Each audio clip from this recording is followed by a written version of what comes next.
Assault. Crazy exes of Reddit. Were you genuinely that crazy? Longtime lurker. Finally made an account just to post this. Yes, I have been the crazy ex. So many times, yes.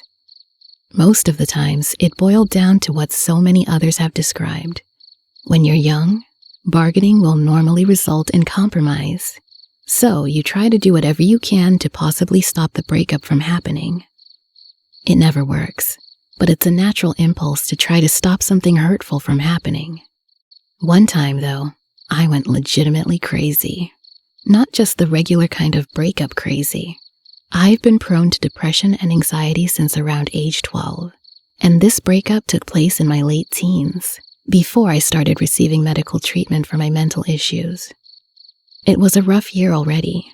2 of my friends had suddenly passed away within about a month of each other, one from a car crash and the other from suicide.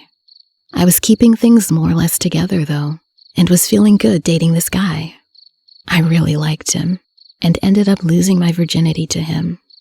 Kind of a big deal for me, since I had waited a bit to try and find the right guy. The day after losing my virginity, he called me to tell me that he had been cheating on me with 2 of our mutual acquaintances since we started dating. For some reason, I tried to make it work for a few days, but he started ignoring me and things fell apart quickly. I had a total meltdown, and it ended up being the final straw needed to trigger a major depressive episode. I started with the normal crazy ex-type behaviors, sappy text messages, pleading phone calls, all that nonsense. Things took a serious turn for the worse when I started contemplating suicide and would only go to my ex for help. I think my low point was when I went to his apartment when nobody else was home. They always left their front door unlocked. Stupid. Laid in his bed and texted him to let him know where I was. I had a bunch of pills and razor blades with me, and I was planning to kill myself in his bed. But I chickened out when my ex texted me back that he was going to call the cops. Like I said, that was my low point. Thankfully, after a few weeks of this, I fessed up to my best friend about feeling suicidal, and she and my parents got me the help I needed. I spent a few days in a psych ward, started a routine of antidepressants, and have been in regular treatment since then. It's been almost 5 years since that particular crazy ex episode happened, and I'm happy to report that I'm now a stable adult capable of maintaining happy relationships and handling breakups rationally. In fact, my last breakup involved a lot of tears and some emotional text messages, but nothing even remotely over the top. My most recent ex and I have managed to stay friends.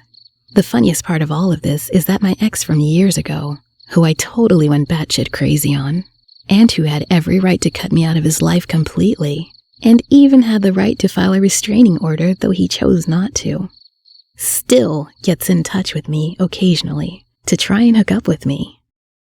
I don't understand his logic, to be honest. I wasn't crazy. I was worse. To the crazy girls out there, I'll let you in on a secret. Sometimes we made you crazy and we know it. I think the theme of this thread is that there are 2 sides to the story. And even that's not enough. Sometimes the story actually has a villain, and that villain is almost never labeled as crazy when the dust settles. It started when I was in a long-term relationship. We had even lived together for 3 years, and, in my mind, we were building a life. Then slowly, she, let's call her L, began to fall out of love with me. But not just me, with the relationship as a whole. Maybe 23 is too young to plan your life. Maybe it was bound to end. Either way, the relationship came apart, and she moved out. It sucked a lot. Within a month, I met a new girl. Let's call her Y. All of a sudden, I could be in a relationship again. I dove in head first. All of the feelings I still had for my previous girlfriend were now being given to the new one. Within a month, I had told her I loved her, and she said she loved me. Before long, the lease on the apartment I had with my old girlfriend was up, and it was time for me to move. I was happily looking for one-bedrooms when the new girlfriend suggested we move in together. In a single moment, I knew what I had done. It hit me like 100 punches to the stomach. Like a complete and total asshole, I had led this girl on.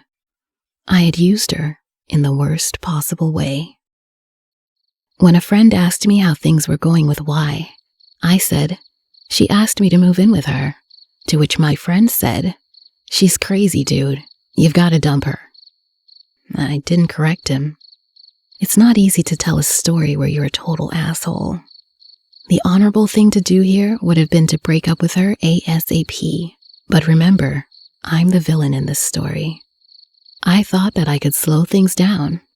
For some reason, I thought if I could dial the relationship back to 0, we could start over and really give our relationship a solid try. From her perspective, I probably just woke up one day and stopped loving her. As soon as she wants to move in, I need my space. It wasn't that I'd stopped loving Y. It was that I had never loved her, but only tried to use her to replace L. Of course, this wasn't what I set out to do, but it's what I did. After a few weeks of failing to slow things down, I came to realize that I really needed to break up with this girl. I took her to her favorite restaurant and broke up with her. Even as I write it, I can't believe I thought that was a good idea. In my head, I thought, I hate to break up with her, but perhaps a free meal from her favorite restaurant will soften the blow. She went nuts. Some of this stuff I only found out months later, but she stopped bathing regularly, stopped hanging out with her friends, even had huge meltdowns with 2 of her childhood best friends, separately. I don't know what happened in those blowouts, but she hasn't spoken to either friend since. She even told people a family member, who was perfectly healthy, had cancer. She's fine now. I don't talk to her, mostly because I kind of feel guilty, but I have heard from mutual friends that she's happy again. I've seen her a few times and she looks better. She doesn't look like a person who hates the world anymore.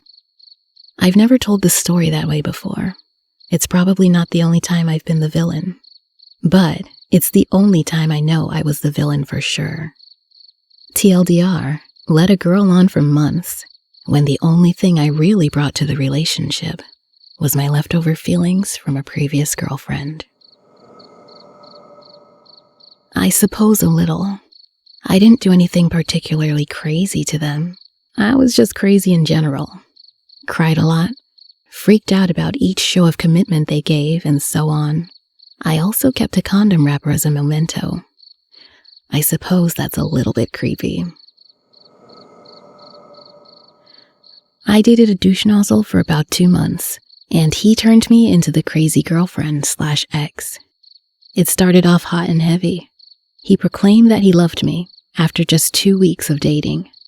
He would spend the whole weekend at my place and insisted on seeing me at least 3 other times throughout the week, even though I was working full-time and a full-time student.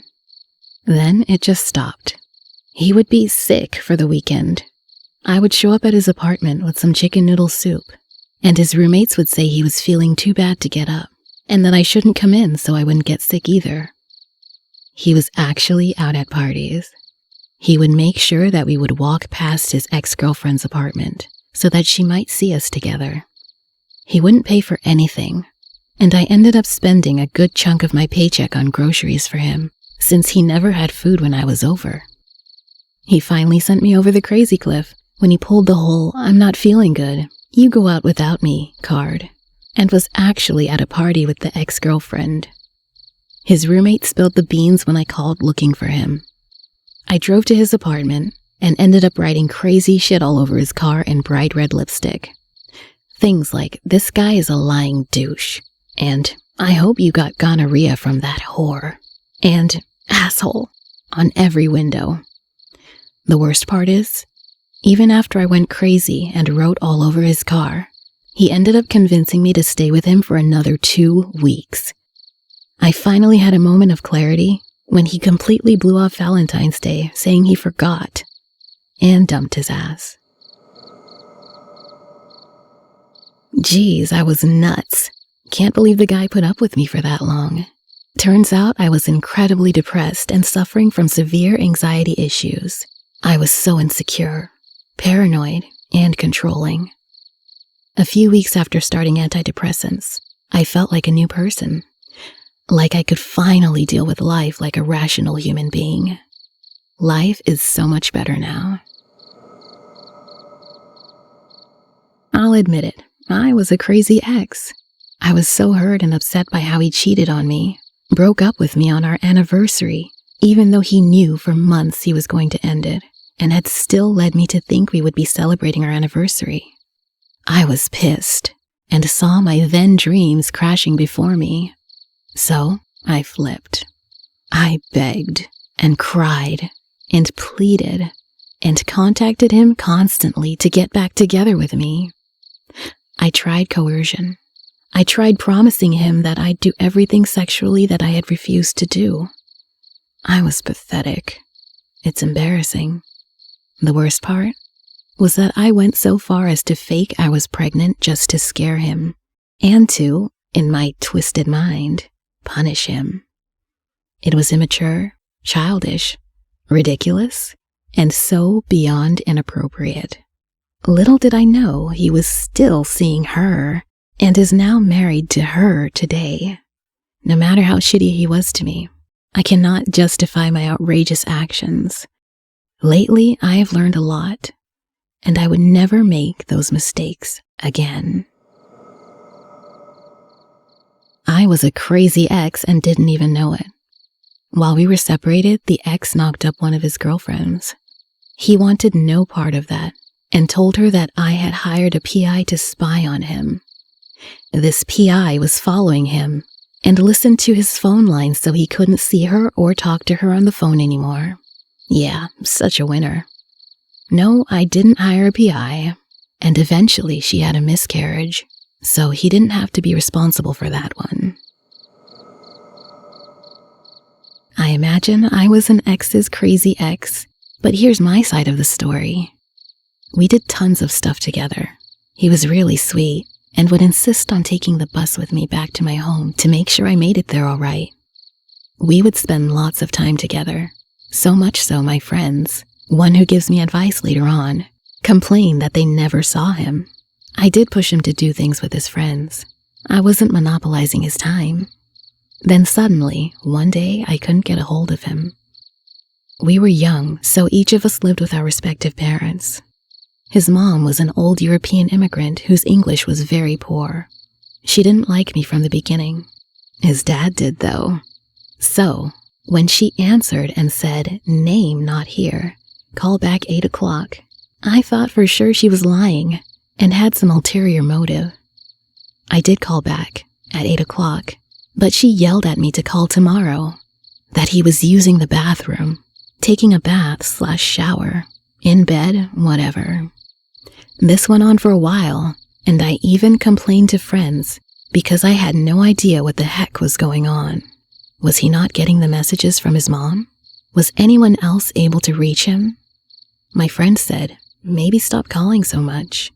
But I was confused. How could not calling help me reach him? Turns out he had decided that he'd had enough of the relationship and was hiding behind his mom, hence the excuses, and had even gone as far as to tell my friend why. And that's why she gave me that particular advice. Thing is, if he'd just been a man and talked to me about it, while upsetting, yes, I would have stopped calling, etc.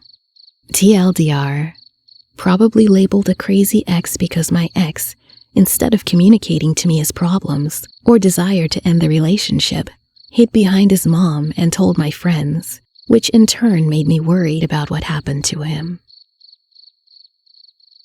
Thank you for listening. Want to listen to Reddit read by an actual person? Look no further. That's right. I will never utilize an AI voice to tell these stories. That's a promise. Please support this channel by hitting like and subscribing. Yours truly, Verrückte Sult.